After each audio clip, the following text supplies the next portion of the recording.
Hey everybody, Michael Snyder, Pacific Northwest Weather Watch. Today is April 10th, and right now we are looking at the infrared satellite imagery. Next frontal system up.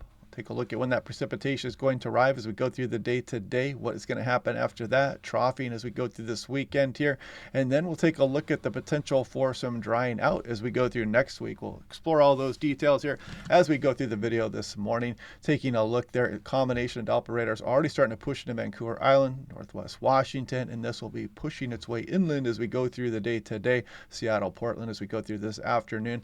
But before that precipitation gets here, we're going to be fairly warm here across much of the area.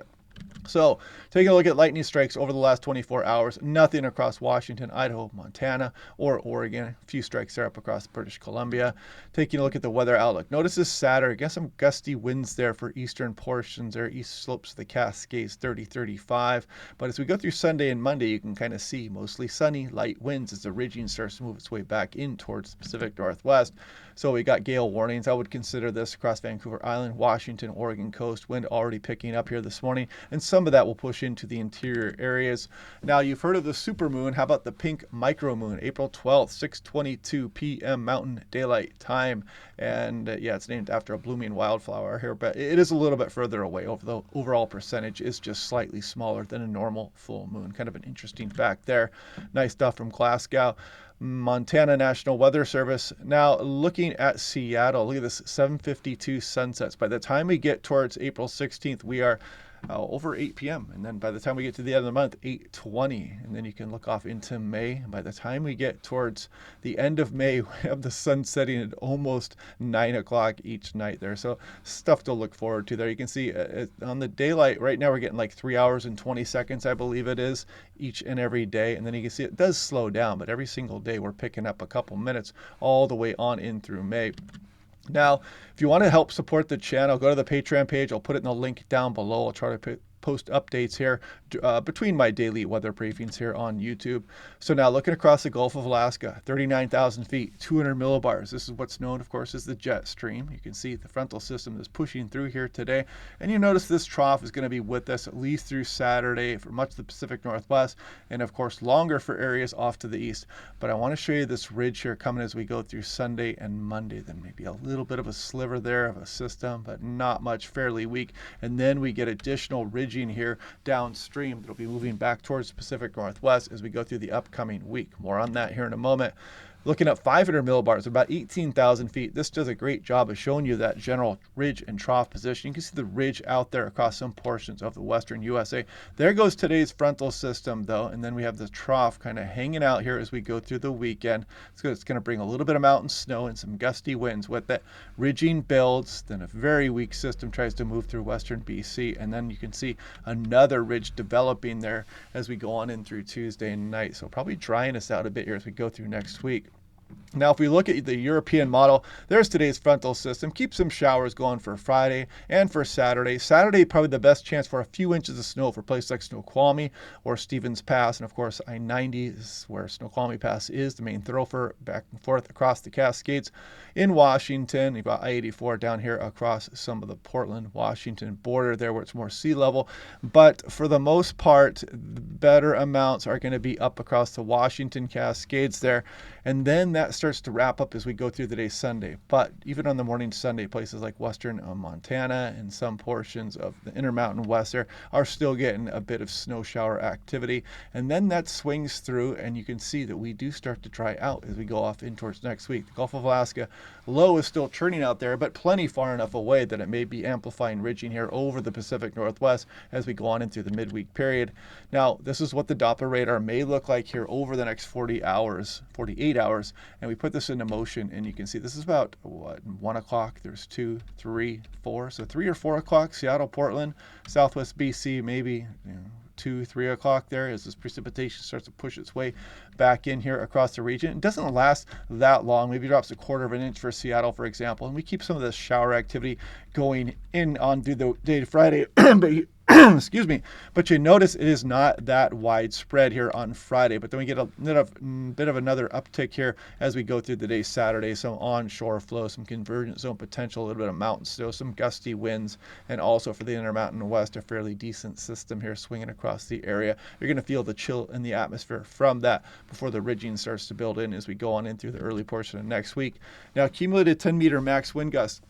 So this is 9, 10, 11. You see the wind gusts picking up here over the next 2 to 3 hours for some of the coastal areas, for that gale warning that was for the coastal areas. And then you can see some of the northwest interior gusting up towards 50 miles per hour, maybe portions of Whidbey, San Juans, maybe some of the coastal areas up in the Skagit, Whatcom County as well, gusting up towards 40. So it has Seattle like 35, Olympia at 35. So nothing too crazy there, but you might notice it gets blustery as we go through this afternoon. And then we scroll up in through Saturday. Let me go on through Saturday, and you'll see that we're going to have this trough across the region, and there will be some gusty winds on the east slopes of the Cascades. Some select locations could even be gusting up over 50 miles per hour with that. Not much out across the Columbia Basin, however, and I'll loop through that a couple more times, and you can kind of see the evolution of some of those gusty winds as we go through the day on Saturday. So yeah, strongest winds out on the coastline on the day today. Now, if we look at 850 millibars, or about 5,000 feet up in the atmosphere, you can see our system here. We got the GFS on the right versus the European on the left, but there's our mid-latitude cyclone moving up towards Haida Gwaii, casting the frontal system through the region, and then we bring the chillier air aloft as we go on in through the day Saturday. So here's Saturday afternoon. You can kind of see the pretty good model agreement there with the onshore flow. We're getting some snow for the Cascades here, a few inches. We'll take all we can get, right? And then we turn that flow offshore. Pretty good agreement there again with the GFS and the European going offshore here as we go on in through Sunday and into Monday. So we're going to warm up a little bit with that. A little bit of a thermal trough trying to move up here associated with this ridging aloft. And then we'll see what is to come after that. But it does look like we stay a bit above normal, and we're probably going to be drying out as we go through next week. More on that here in a second. Total Snow-Couture ratio, and again, just driving home the point there, so for Stevens and Snoqualmie Pass, probably on the day Saturday, best chance for a couple inches, looks like 2, maybe 4 for Stevens Pass there. Stevens Pass is higher at about 4,000 feet versus Snoqualmie Pass at 3,000 feet. And then you can see as we go on into the week upcoming here, we're not looking at much snowfall elsewhere across the area as we dry out. Now, taking a wider view of things here, looking at the extended forecast, European Artificial Intelligence, last night's run, again at 500 millibars or 18,000 feet. Ridge right here, sinking air, less clouds, warmer temperatures, and you got a trough out here. You got precipitation, you got convergence, you got rising air, you got clouds. If I put that into motion, there's our frontal system today. And then we get the troughing kind of hanging out here as we go through the day Saturday, the onshore flow, some gusty winds. And then the ridge moves back in pretty quickly as we go through the day Sunday. And you can kind of see that ridging developing off our coastal areas. Kind of an inside slider here as we go through next week. We'll watch that one. Those are not big precipitation makers, though. We'll watch that one as we go through the next couple of days as that carves a trough down across the southwest USA. And you can kind of see the ridge hanging on as we go through the upcoming week. And then maybe a trough as we go through the following week. And look at that chilly upper level low dropping down there. Kind of fun to look at. It's just fantasy land right now, though. And then you can see the ridge out over the Gulf of Alaska and the trough here across the western USA. Again, just fantasy land. Now, if we look at the artificial intelligence extended forecast as far as precipitation amounts, you can see the trough with us through this weekend. And then as we go through next week and kind of see we do dry out here across Pacific Northwest. There would be that inside slider there. Not a bad frontal system here. And that would be a pretty decent precipitation maker for places like the Idaho Panhandle and western Montana, portions of Wyoming and Utah as well. But you can see that did not kick off much precipitation at all for places like Seattle. Maybe a little there for Spokane, but not for Portland. Willamette Valley, western BC would not get much out of that system. And then that chilly trough maybe dropping down through the extended forecast as we go through the following weekend. Who knows what's going to happen? We'll watch this. We'll watch those couple systems here closely over the next few days to see how they trend. Now, total precipitation in inches. So this frontal system that goes through today, you can see 1/4 of an inch for Seattle, maybe something similar there for Portland.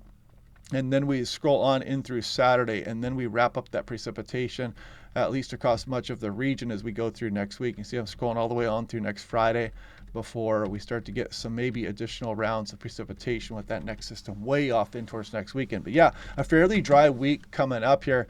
I'll show you the the precipitation anomaly here in a moment. But if we look at daily 2-meter max temperature, look at for today, Seattle 67, Portland pretty close there as well. Some 70s for eastern Washington. You can see the interior valleys up into British Columbia.